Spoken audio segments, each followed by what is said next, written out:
Γεια σας παιδιά, σήμερα εγώ με τον αδερφό μου του Σαρτ θα παίξουμε κρυφτό και θα φυλάω εγώ και πρέπει να ψάχνω τον αδερφό μου. Ναι! Υπάρχουν δύο γύροι, στο ένα γύρο θα ψάχνω εγώ και στο δεύτερο ο αδερφός μου. Πάμε! Ωραία, φυλάω. 1, 2, 3, 4, 5, 6, 7, 8, 9, 10. Παιδιά, πάω να το ψάξω. Πάμε, παιδιά.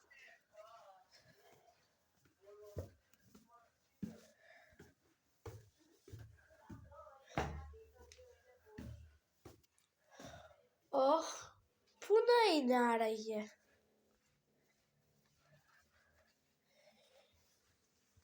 Λέτε να είναι κάτω στο κρεβάτι. Για να δούμε. Όχι, δεν είναι. Πάω να ψάξω κάπου αλλού.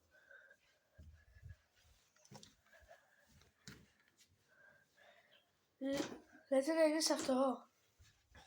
Όχι. Κάτω από το κρεβάτι δεν χωράει. Λέτε να είναι πίσω από την πόρτα.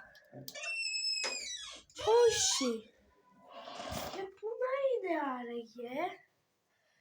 Λέτε να είναι στο μπάνιο. Όχι, δεν είναι ούτε στο μπάνιο. Πρέπει να το βρω καλά. Κρύφτηκε πάρα πολύ καλά ο αδερφός μου. Εδώ, όχι. Μάλλον θα είναι έξω στο μπαλκόνι.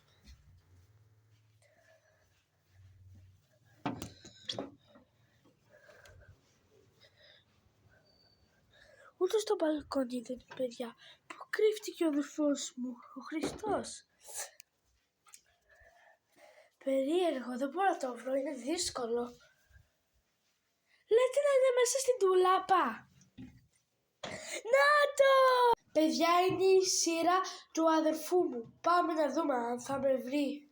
1, 2, 3, 4, 5, 6, 7, 8, 9.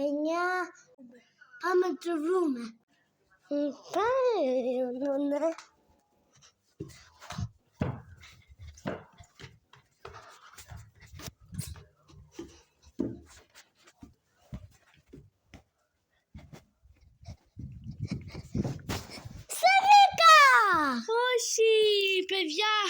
Όχι, παιδιά, με βρήκε ο αδερφός μου. Και εγώ κέρδισα γιατί το βρήκα, αλλά και αυτός κέρδισε. Αν θέλετε να δείτε άλλο βίντεο, βάλτε like και subscribe.